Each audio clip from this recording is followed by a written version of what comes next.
Assalamualaikum warahmatullahi wabarakatuh. Saya Siva Merliana Eka Cahyani dari Prodi Akuntansi Universitas Yarsi dengan NPM 12120200036. Di sini saya membuat video untuk memenuhi ujian tengah semester saya pada mata kuliah Statistik Bisnis 2 yang diampuh oleh Pak Faisal. Jadi di sini pertama saya akan membuat statistik deskriptif pada menu frekuensi. Jadi pertama kita masukkan data dulu ke SPSS. Di sini saya akan menggunakan data Keosal. Sebelumnya kita ganti jenis filenya dulu ke Excel, karena file yang saya gunakan adalah tipe Excel. Kemudian kita pilih data yang ingin kita gunakan. Nah, ini data yang kita gunakan. Langsung klik open. Kita tunggu sebentar. Jika sudah muncul seperti ini pada bagian worksheet ini, di sini kita bisa memilih jika Excel kita lebih dari satu atau mempunyai 2 atau lebih sheetnya, kita bisa milih di sini sheet mana yang akan kita gunakan. Karena saya mempunyai hanya satu sheet pada file tersebut, maka kita bisa langsung klik OK. Tunggu sebentar. Nah, nanti di sini datanya akan keluar seperti ini. Ini adalah data yang saya gunakan. Kemudian jika ingin diedit, kalian bisa ke variable view. Bentuknya seperti ini. Nah, kita langsung aja ke statistik deskriptif pada menu frekuensi. Kita bisa klik analyze, kemudian descriptive statistics, kemudian ke frequencies. Nah, di sini pada variabel ini kita bisa isi apa aja yang ingin kita cari variabelnya. Di sini saya hanya akan menggunakan tiga variabel. Jadi dari salary sampai sales. Nah, di sini bisa kita pindahkan. Nah, kemudian pada bagian statistics, di sini kita bisa menceklis kuartil jika ingin mencari kuartil, kemudian cut point for, kemudian di sini persentil berapa aja yang pengen kita cari, kita ketik. Saya akan mencari persentil 10, 20, dan 30.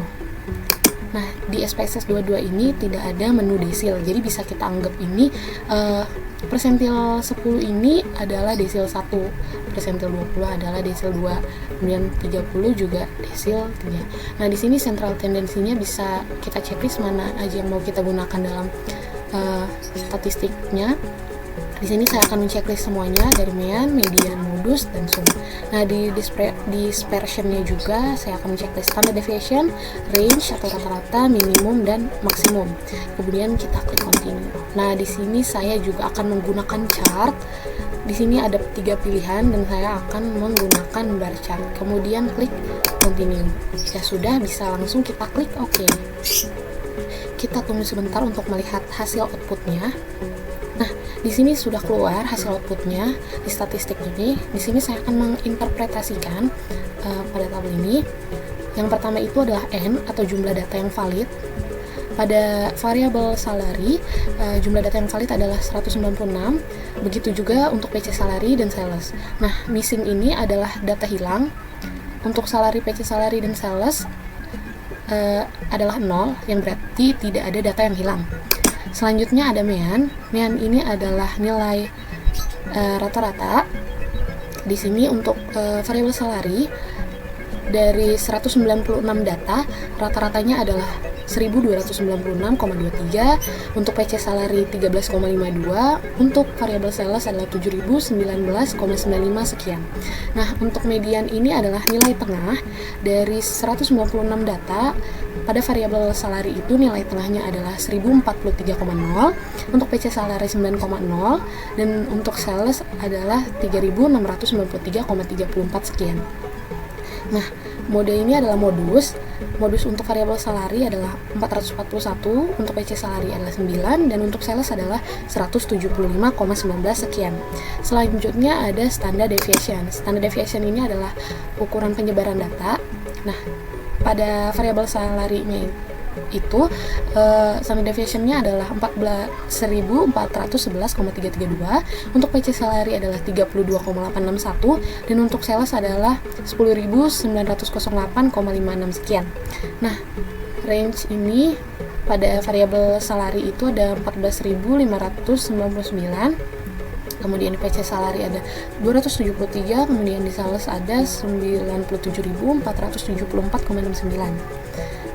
Kemudian selanjutnya ada minimum adalah nilai terkecil dari variabel salary. Nilai terkecilnya itu ada 223, kemudian di PC salary ada minus 61, kemudian di sales ada 175,19 sekian. Nah, untuk maksimum ini adalah nilai terbesar. Untuk salary adalah 14.822, kemudian untuk PC salary adalah 212, dan sales 97.694,89. Nah, di sini ada sumnya pada variabel salary ada jumlah data ya. Sum itu dari data-data tadi itu adalah dijumlahin. Jadi jumlah data pada variabel salary adalah 254.062.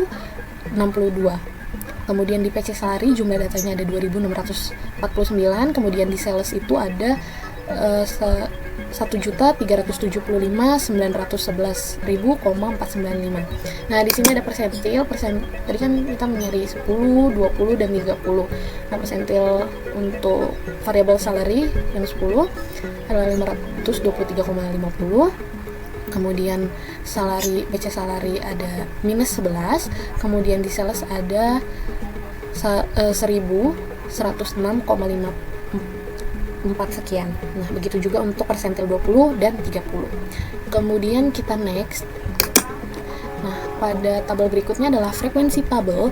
Nah, jadi di sini ada dari setiap variabel tadi kan tadi ada salary, PC salary sama satu lagi itu sales. Nah, di frekuensi tabel ini jadi ada setiap variabel. Tadi kan variabel yang kita ingin lihat adalah salary, PC salary, kemudian sales. Nah, di sini pertama ada frekuensi tabel dari salary. Di sini ada data dari salarinya, kemudian di sini frekuensinya. Jadi pada data 223 ini mempunyai frekuensi satu atau hanya satu data. Kemudian selanjutnya adalah persen. Persen ini adalah dari data frekuensi ini. Jadi pada data 223 itu persentasenya adalah 0,5. Kemudian pada valid persen ini diambil dari persentase yang dihitung dengan mengeluarkan observasi missing atau data yang hilang. Nah, kemudian di sini ada kumulatif persen. Di sini itu kumulatif itu dari valid persen. Nah, pada data 223 ini kumulatif persennya adalah 0,5. Terus untuk data selanjutnya 256, di sini ada frekuensinya 1, persennya ada 0,5, valid persennya ada 0,5 juga. Kemudian di kumulatif persennya ini 1,0. 1,0 ini dapat dari mana sih? 1,0 ini dapat dari 0,5 ditambah 0,5 valid persen yang ini. Kan tadi kumulatif persen itu dihitung dari valid persen kan. Jadi penjumlahan dari kumulatif persen sebelumnya dengan valid persen. Jadi 1,0. Begitupun seterusnya. Nah, untuk selanjutnya nah, di sini contoh. Di sini kan tadi modusnya kan 441. Karena frekuensinya ada 2, jadi dia modus. Terus di sini pada data 543 juga ada 2. Tapi kenapa modusnya itu yang ditampilkan pada statistik tadi hanya 441? Karena data 441 ini ada di urutan awal, makanya yang terbaca hanya data 441, sedangkan yang di bawahnya tidak terbaca. Kemudian kita next ke frekuensi tabel dari PC salary. Nah, ini penjelasannya sama seperti yang tabel frekuensi salary. Sini ada frekuensinya, ada persennya, ada valid persen, kemudian ada kumulatif persen, kan? Next juga di sini ada sales, sama juga seperti yang salary tadi interpretasinya. Kita next ke bar chart. Nah, di sini ada bar chart dari salary. Di yang bawah ini adalah data dari salarinya. Kemudian yang samping ini adalah frekuensinya yang tadi pada tabel yang ini, yang kedua, kolom yang kedua, kemudian yang bawahnya itu kolom yang pertama. Ini karena kita mempunyai data yang banyak, makanya bar chartnya sangat rapat seperti ini. Kemudian ini untuk bar chart dari PC salarinya, ini data PC salarinya, kemudian ini frekuensinya atau jumlah datanya. Kemudian ini sales, ini sama data dari salesnya, kemudian ini frekuensinya. Nah, di sini kita balik lagi ke data view-nya di SPSS-nya. Saya akan membuat statistik deskriptif pada menu deskriptifnya. Jadi kita bisa langsung ke analyze, ke descriptive statistics, kemudian ke menu deskriptif. Nah, di sini variabel apa aja yang mau dimasukkan? Di sini saya akan memasukkan semua variabel. Kita pindahkan, kemudian klik option. Nah, di option ini apa aja sih yang pengen kita masukin? Jadi saya akan memasukkan mean, standard deviation, minimum, dan maksimum. Di sini langsung aja klik continue, kemudian oke. Nah, di sini sudah terlihat outputnya, tabel descriptive statistics. Di sini saya akan menginterpretasikannya lagi. Di sini adalah variabel yang kita masukkan. Kemudian n ini adalah jumlah data. Jadi dari variabel salary sampai variabel PC row itu jumlah datanya ada 196, sedangkan rows ada 195.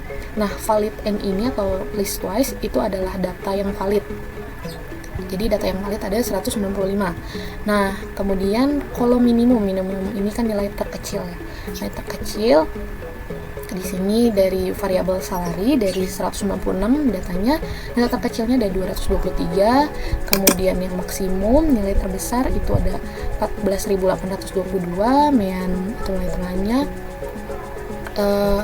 rata-ratanya ada 1296,23, standard deviation-nya ada 1411,332. Untuk PC salary nilai minimumnya minus 61, maksimumnya 212, mean atau rata-ratanya 13,52, standard deviation-nya ada 32,861. Untuk sales di sini minimumnya ada 175,19 sekian, maksimum ada 97.649,89 sekian, mean-nya ada 7.019,95 sekian, dan standard deviation-nya ada 10.908,56 sekian. Kemudian pada variabel row-nya ini nilai minimumnya ada 0,5 sekian dan maksimumnya ada 48,09 sekian, mean-nya ada 17,032 sekian, dan standard deviation-nya ada 7,96 sekian. Untuk PC row-nya di sini nilai minimumnya ada minus 98,90 sekian, maksimumnya ada 977,0, mean-nya ada 12,16 sekian, dan standard deviation-nya ada 99,77 sekian. Kemudian yang terakhir ada data rows, ada 195 jumlah datanya, kemudian nilai minimumnya ada minus 58, maksimumnya ada 418, kemudian mean-nya ada 62,55, dan standard deviation-nya ada 68,530. Kita lanjut ke soal berikutnya, yaitu mengenai statistik parametrik uji beda. Jadi yang pertama itu ada uji one sample t-test. Nah, di sini ada contoh kasusnya. Seorang peneliti membuat dugaan yang menyatakan bahwa nilai rata-rata berat badan mahasiswa FEBRS angkatan 2020 adalah sama dengan 55 kg. Nah, dalam kasus ini peneliti memilih 10 orang secara acak dan dilakukan penelitian. Berikut datanya dari 10 orang mahasiswa tersebut. Nah, di sini ada hipotesis. Hipotesisnya itu yang pertama, jika nilai signifikan lebih dari 0,05 maka H0 diterima, atau yang artinya rata-rata sama dengan nilai acuan. Yang kedua, jika nilai signifikan kurang dari 0,05 maka HA diterima, atau yang artinya rata-rata tidak sama dengan nilai acuan. Nah, nilai acuan ini yang mana sih? Nilai acuan itu adalah yang 55 kg tadi. Oke, kita langsung ke SPSS-nya. Kita akan masukkan datanya dulu. Di sini kita langsung masukkan, kita pilih dulu file type-nya, kemudian kita pilih filenya, klik open. kemudian klik OK.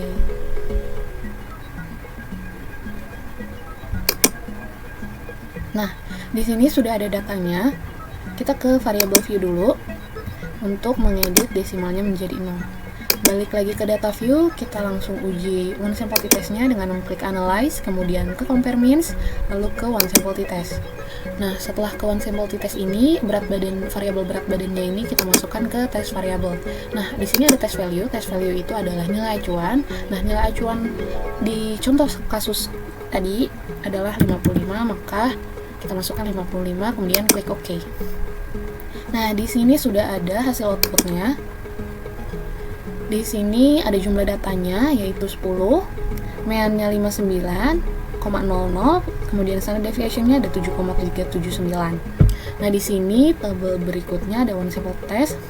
Signifikannya, kita lihat bagian signifikannya. Di signifikannya itu adalah 0,121. 0,121 ini artinya lebih besar dari 0,05. Nah, tadi kan ada hipotesis. Jika signifikan lebih besar dari 0,05, maka H0 yang diterima atau rata-rata sama dengan nilai acuan. Berarti pada data yang kita uji itu rata-ratanya sama dengan nilai acuan. Bisa kita lihat di sini meannya 59. Nah, nilai acuan kita itu 55. Tidak beda terlalu jauh. Makanya SPSS menganalisis rata-rata sama dengan nilai acuan. Kita lanjut ke uji berikutnya, yaitu uji independent sample t-test. Di sini ada contoh kasus seorang dosen melakukan pengujian hipotesis mengevaluasi hasil belajar. Pada kelas A, dosen menerapkan metode belajar dengan tidak menggunakan Excel dalam menyusun laporan keuangan, sedangkan pada kelas B menggunakan Excel untuk menyusun laporan keuangan. Di sini ada keterangan data kelompok 1 dan data kelompok 2 berupa data hasil belajar mahasiswa yang bersifat kuantitatif dengan sampel tidak berpasangan atau tidak berkaitan satu sama lain.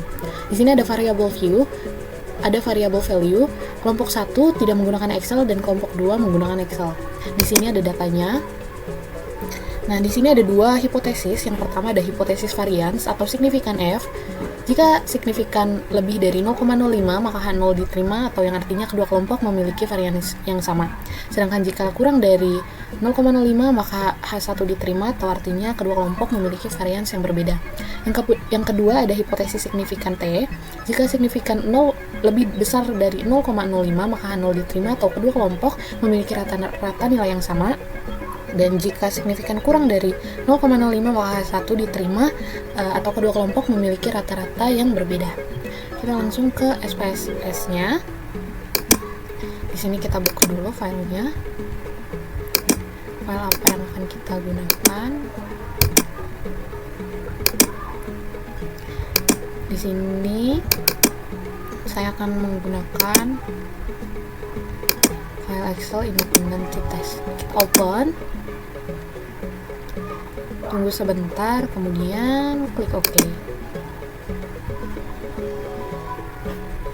Nah, di sini sudah muncul datanya. Kita ke variable view dulu untuk mengedit desimalnya menjadi 0. Kemudian di bagian kelompok kita berikan value. Tadi kan kelompok 1 itu tidak menggunakan Excel. Kita add, kemudian 2 menggunakan Excel. Kemudian klik OK. Nah, di sini kita balik lagi ke data view. Kemudian kita langsung uji independent t-test-nya dengan klik analyze. Kemudian compare means, independent sample t-test.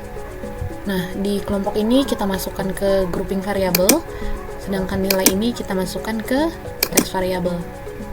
Nah, di grouping variable ini kita ke define group. Di sini grup 1 itu 1, kita kasih kodenya aja. Terus grup 2, 2. Continue, kemudian klik OK. Nah, di sini sudah muncul outputnya. Di sini di grup statistik yang tidak menggunakan Excel ada 15 orang, menggunakan Excel juga 15 orang. Meannya atau rata-ratanya untuk yang tidak menggunakan Excel adalah 82,27 dan yang menggunakan Excel rata-rata nilainya 88,60. Nah, kita lanjut ke tabel berikutnya, independent sample test. Di sini pada signifikan yang F, di sini kan ada hasilnya 0,582 yang artinya lebih besar dari 0,05. Jika lebih besar, tadi hipotesisnya adalah H0 diterima, atau yang artinya kedua kelompok memiliki varians yang sama. Nah, karena kedua kelompok memiliki varians yang sama, kita menggunakan data pada baris equal variances assume. Untuk uji T-nya berarti kita pakai yang atas. Di sini signifikan to tail-nya hasilnya itu kan 0,022 yang artinya lebih kecil dari 0,05. Nah, hipotesisnya itu jika lebih kecil dari 0,05 maka H1 diterima, atau yang artinya kedua kelompok memiliki rata-rata yang berbeda. Bisa kita lihat sendiri di meannya ini 8 yang tidak menggunakan rata-ratanya 82 dan yang menggunakan rata-ratanya 88 yang artinya rata-rata kedua kelompok itu berbeda. Kita lanjut ke uji yang terakhir dari statistik parametrik, yaitu uji paired sample t-test. Di sini ada contoh kasus sebuah perusahaan obat melakukan penelitian obat penurun berat badan. Nah, penelitian itu dengan mengambil sampel berat badan sebelum diberi obat dan sesudah diberi obat. Berikut data-datanya. Kemudian di sini ada hipotesis, jika signifikan lebih dari 0,05 maka H0 diterima, atau artinya tidak ada perbedaan sebelum dan sesudah diberi obat. Kemudian jika signifikan kurang dari 0,05 maka H1 diterima atau ada perbedaan sebelum dan sesudah minum obat. Kita ke SPSS-nya, kita buka dulu datanya. Di sini predictive test. Klik OK. Nah, di sini sudah ada datanya. Kemudian kita ke variable view. Kita ubah dulu desimalnya. Balik lagi ke data view. Kita langsung uji ke analyze, terus ke compare means, kemudian ke paired sample t-test. Nah, di sini berat sebelum di variabel 1 dan berat sesudah di variabel 2. Kemudian kita klik OK. Nah, di sini sudah ada outputnya. Bisa kita lihat di paired sample statistik ini, berat sebelumnya rata-ratanya adalah 66,81, sedangkan berat sesudah rata-ratanya adalah 61,94. Di sini jumlah datanya sama-sama 16. Kemudian standard deviation-nya untuk berat sebelum adalah 6,656, kemudian berat sesudah ada 6,403. Kita lihat di paired sample correlation. Di sini ada berat sebelum dan berat sesudah, jumlahnya ada 16. Kemudian di sini ada signifikan. Signifikannya itu 0,00 yang artinya lebih kecil dari 0,05.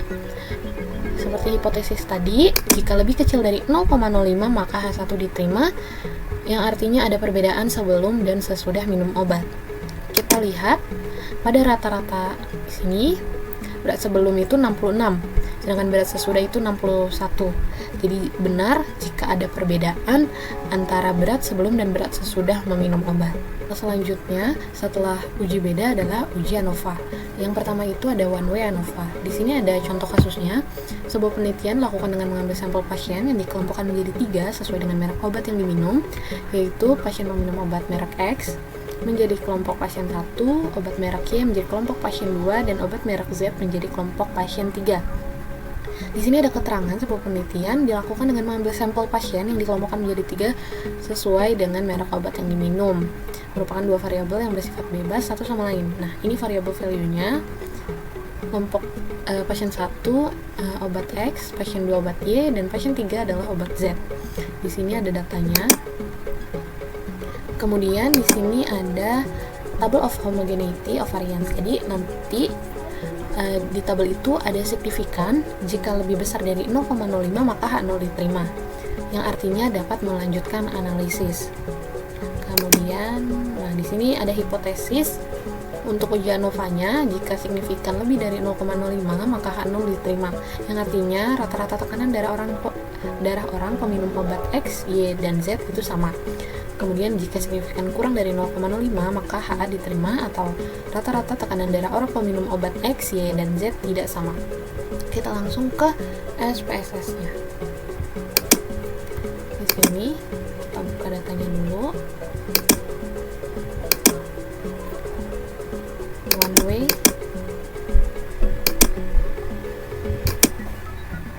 sini data ujian satu arah Nova-nya kita open, klik OK.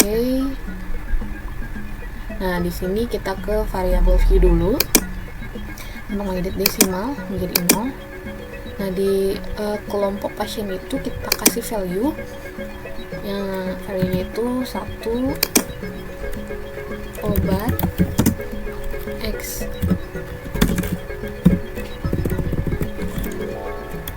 peminum obat X. Yang kedua ada peminum obat Y.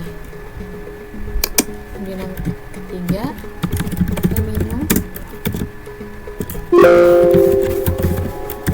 obat Z. Kita add, kemudian klik OK. Nah, kita balik lagi ke data view. Di sini kita langsung ke analyze, kemudian ke compare means dan one way ANOVA. Nah, di sini untuk tekanan darah kita masukkan dependent, kemudian kelompok pasien kita masukkan faktor. Nah, kita ke post-hoc. Di sini kita checklist Bonferroni dan Tukey, kemudian continue, kemudian option. Sini kita checklist descriptive dan homogeneity of variances test, kemudian klik continue. Kemudian setelah itu klik OK. Setelah muncul outputnya, bisa kita lihat di tabel deskriptif ini untuk meminum obat X, Y, dan Z itu jumlah datanya sama-sama 7. Kemudian untuk peminum obat X dan obat Y mempunyai rata-rata 125,0, sedangkan peminum obat Z mempunyai rata-rata 152,14. Nah, kita lihat lagi di test of homogeneity of variances. Nah, di sini kan ada signifikan. Signifikannya ini 0,708 yang artinya lebih besar dari 0,05. Seperti hipotesis yang saya bilang tadi, jika lebih besar dari 0,05 maka H0 diterima, maka dapat melanjutkan analisisnya. Nah, kalau bisa kita lanjutin analisisnya berarti kita bisa baca tabel ANOVA. Nah, di tabel ANOVA ini kita lihat signifikannya. Signifikannya itu 0,001 yang artinya lebih kecil dari 0,005. Berarti jika lebih kecil dari 0,05 maka hipotesisnya adalah HA yang diterima, atau yang artinya rata-rata tekanan darah orang peminum obat X, Y, dan Z itu tidak sama. Di sini kita bisa buktikan juga, bisa terlihat rata-rata tekanan darahnya itu tidak sama, bisa kita lihat di peminum obat Z. Untuk peminum obat X dan Y rata-ratanya sama, yaitu 125,0, sedangkan yang Z lebih besar, yaitu 152,14. Kita lanjut ke tabel selanjutnya. Di sini ada post-hoc test. Post-hoc test itu dapat melihat perbedaan yang signifikan dari setiap kelompok. Nih, jadi peminum obat X dan peminum obat Y. Di sini main difference-nya itu adalah perbedaan rata-ratanya. Di sini peminum obat X dan peminum obat Y itu memiliki perbedaan rata-rata 0,00. Sedangkan untuk peminum obat X dan peminum obat Z memiliki perbedaan minus 27,143. Di sini perbedaan yang signifikan bisa kita lihat juga dari tanda bintang yang kecil ini di atas. Yang mempunyai tanda bintang kecil berarti memiliki perbedaan yang signifikan. Kemudian kita lanjut ke homogeneous subsets. Di sini menjadi pengelompokan untuk setiap kelompok yang rata-ratanya sama. Untuk peminum obat X dan obat Y dimasukkan ke dalam kelompok 1 atau kolom 1 karena memiliki rata-rata yang sama, yaitu 125,00. Sedangkan peminum obat Z yaitu kelompok 2 dengan rata-rata 152,14. Ke uji ANOVA yang terakhir, yaitu uji two-way ANOVA. Jadi di sini kita akan melihat pengaruh dari gender dan pendidikan terhadap nilai ujian. Di sini saya sudah memasukkan data dari gender, pendidikan, dan ujian. Kemudian kita ke variable view. Nah, di sini value-nya di bagian gender. Jadi 1 untuk laki-laki dan 2 untuk perempuan. Sedangkan value untuk pendidikan yaitu 1 SMP, 2 SMA, dan 3 S1. di sini kita langsung ke uji two-way ANOVA-nya. Kita klik analyze, kemudian ke general linear model, kemudian ke univariate. Nah, di sini ujian kita masukkan ke dependent variable, pendidikan dan gender kita masukkan ke fixed factor. Nah, kita ke plot di sini. Nah, gender kita masukkan horizontal axis dan pendidikan kita masukkan ke separate lines. Kemudian kita add, klik continue. Nah, kita lanjut ke post-hoc. Di post-hoc ini kita masukkan pendidikan ke post-hoc test 4. Kemudian kita klik to key, continue, kemudian ke option. Nah, option ini kita masukkan gender pendidikan dan gender terhadap pendidikan ke display names 4. Nah, di sini kita masukkan descriptive statistik dan homogeneity test. Kemudian klik continue. Setelah semua selesai, kita klik OK. Nah, di sini sudah ada outputnya. Di between subject factor, di sini ada gender 1, 2, laki-laki perempuan, pendidikan 1, 2, 3, SMP, SMA, dan S1. Di sini N ada jumlah datanya dari gender, laki-laki 18, sedangkan perempuan ada 22. Nah, yang SMP ada 8, SMA 20, dan S1 ada 12. Kemudian ke descriptive statistik. Di descriptive statistik ini, laki-laki dengan pendidikan SMP rata-ratanya adalah 32,43, laki-laki pendidikan SMA rata-ratanya 46,60, sedangkan laki-laki S1 rata-ratanya 77,83. Nah, di sini ada jumlah datanya 7, 5, 6, 18. Kemudian perempuan pada pendidikan SMP rata-ratanya 68, pada pendidikan SMA 65,13, S1 69,67. Dan di sini ada jumlah datanya juga. Kemudian kita ke tabel selanjutnya. Di sini ada Leven's test of equality of error variance. Di sini signifikannya adalah 0,527. 0,527 ini berarti lebih besar dari 0,05. Jika lebih besar dari 0,05, maka hipotesisnya adalah variansnya sama. Jika variansnya sama, kita dapat melanjutkan analisis ke tabel selanjutnya. Lanjut ke tabel test of between subject effect. Di sini kita bisa lihat corrected model. Corrected modelnya ini signifikannya itu 0,000, yang artinya lebih kecil dari 0,05. Hipotesisnya jika lebih kecil dari 0,05, maka data yang kita gunakan itu valid atau dapat digunakan. Kita lihat gender dan pendidikan. Signifikannya itu 0,003. 0,003 itu artinya lebih kecil juga dari 0,05. Jika lebih kecil hipotesisnya itu, maka data tersebut berpengaruh.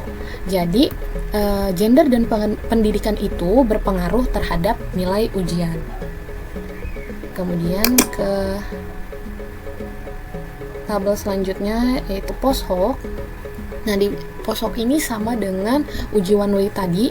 Uji one way tadi itu post hoc untuk melihat perbedaan signifikan. Begitu juga untuk uji ANOVA two way. Di sini kita lihat pendidikan SMP terhadap SMA, perbedaannya itu minus 23,63, sedangkan SMP terhadap S1 itu perbedaan signifikannya itu minus 36,88. Ditandai juga dengan bintang kecil yang ada di belakang angka ini. Begitu juga selanjutnya. Kemudian bisa kita lihat lagi ke tabel selanjutnya yaitu homogeneous subsets. Di ujian ini sama kayak one way juga, jadi rata-ratanya itu dikelompokkan dengan kelompok lain yang mempunyai rata-rata yang sama. SMP ini kelompok 1 dengan 36,88, SMA di kelompok 2 dengan 60,50, S1 di kelompok 3 dengan 73,75. SMP, SMA, dan S1 itu mereka satu sama lain di kelompok yang berbeda karena memiliki rata-rata yang berbeda. Next ke soal selanjutnya yaitu mengenai data kuesioner atau primer. Jadi di sini kita akan meneliti, akan menguji data kuesioner. Di sini ada variabelnya. variabelnya itu yang pertama ada kemandirian belajar atau X1, yang kedua motivasi berprestasi atau X2, kemudian prestasi praktikum aplikasi software SPSS atau Y. Nah, kita lanjut. Di sini ada kisi-kisi angket penelitian. Jadi di sini ada variabel yang 3 tadi dan indikator dari setiap variabel. Kemudian ada butir itu nomor pertanyaannya atau nomor pernyataannya.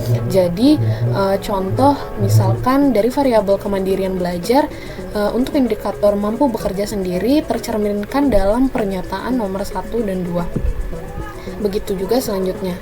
Nah, di sini selanjutnya ada keterangan. Jadi keterangannya itu 1 sangat tidak setuju, 2 tidak setuju, 3 netral, 4 setuju, dan 5 sangat setuju.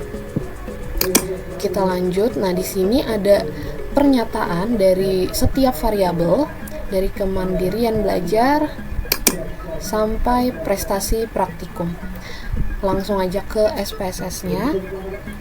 Nah, di sini saya sudah mempunyai data, sudah memasukkan data ke SPSS. Sebelumnya saya akan menjelaskan dulu apa itu B01, B02, B03, dan seterusnya.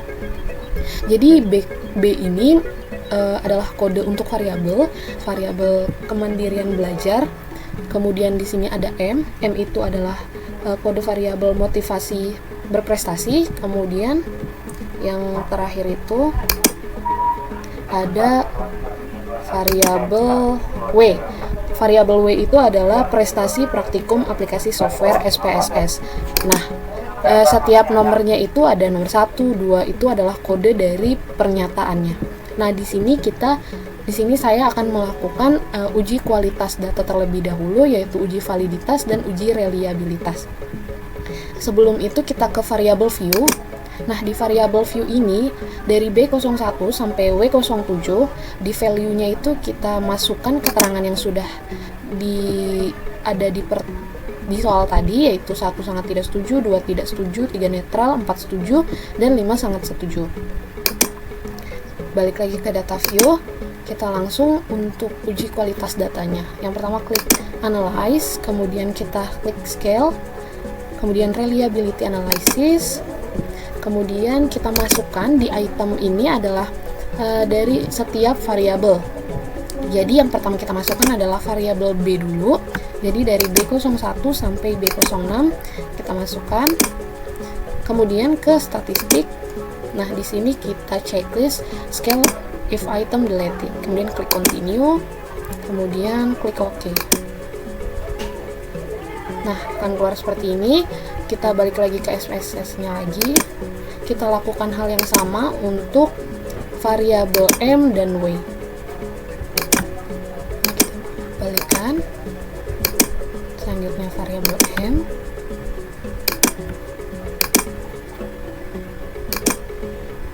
Kemudian klik continue. Oke. Balik lagi untuk variabel W.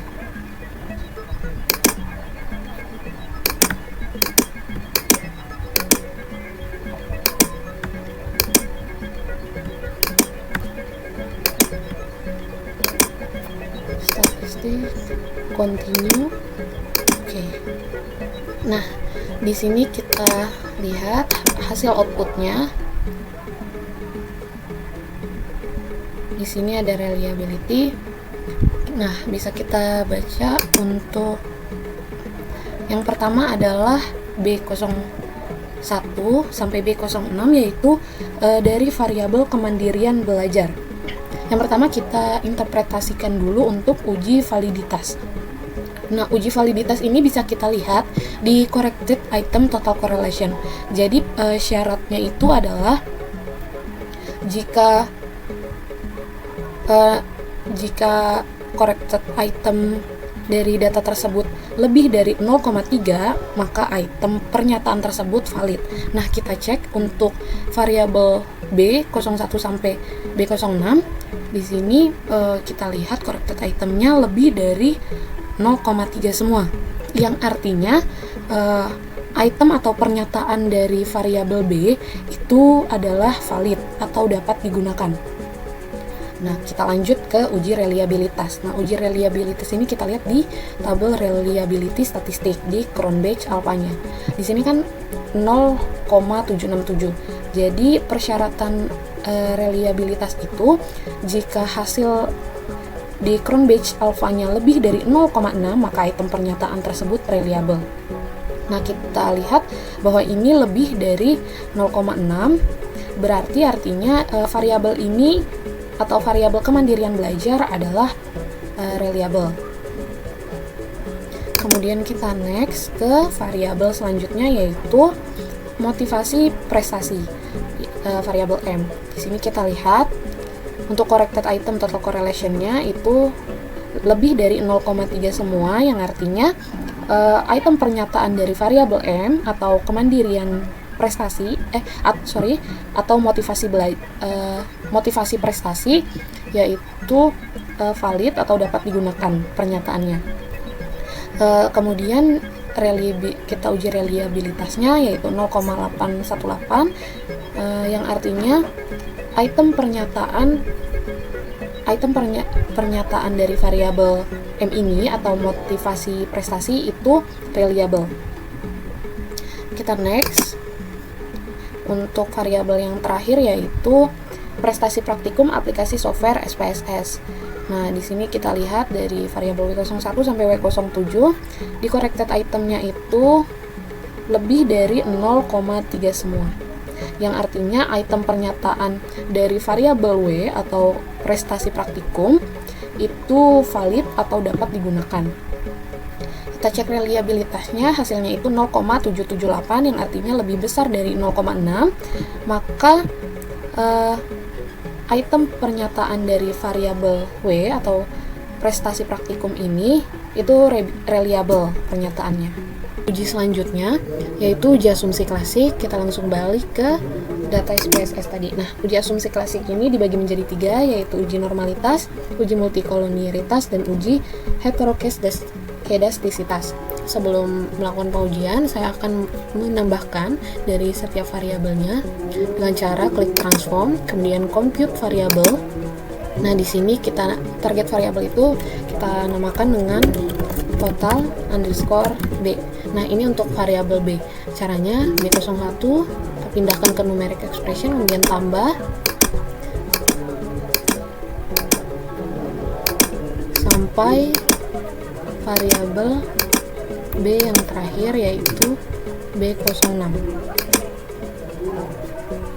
Nah, setelah itu kita klik OK. Nah, nanti akan ada seperti ini, compute total B, execute, berarti sudah ke eksekusi. Kemudian kita lanjutkan ke variabel yang lain, yaitu variabel W, variabel yang kedua. Nah, ini kita hapus terlebih dahulu. Mohon maaf, kita ke variabel M dulu sampai M05. Kita lakukan sama seperti yang tadi. Kemudian klik OK. Nah, sudah muncul. Kita balik lagi. Kita transform lagi ke compute variable yang terakhir variabel W. Ini kita hapus terlebih dahulu, kemudian kita masukkan W01, W02, W03, W04, W05, kemudian W06 dan W07 yang terakhir. Klik OK. Kita lihat OK, sudah tereksekut semua atau eksekusi. Kita lihat di paling terakhir sini samping. Nah, sudah terlihat total B, total M, dan total W. Kita ke variabel view dulu untuk mengedit komanya menjadi 0. Nah, ini opsional, tapi saya lebih suka di center.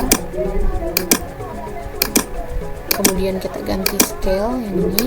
Nah, jika sudah, kita langsung lakukan uji asumsi klasiknya dengan klik analyze, kemudian ke regression, ke linear.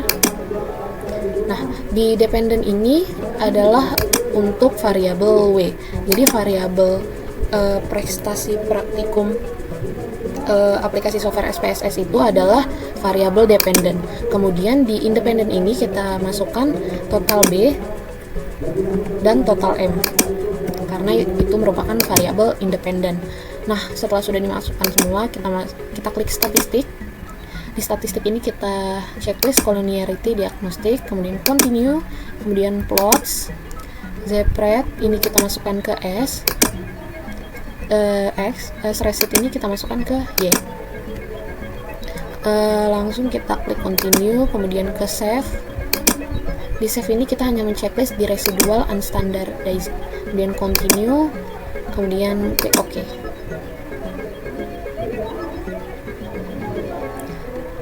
Untuk selanjutnya kita balik lagi, kita klik analyze, kemudian ke non parametric test, kemudian ke legacy dialog, kemudian ke satu sampel KS. Nah, di tes variable view, di tes variable list ini kita masukkan unstandardized-nya, kemudian klik OK. Nah, di sini sudah muncul output yang sudah kita uji tadi.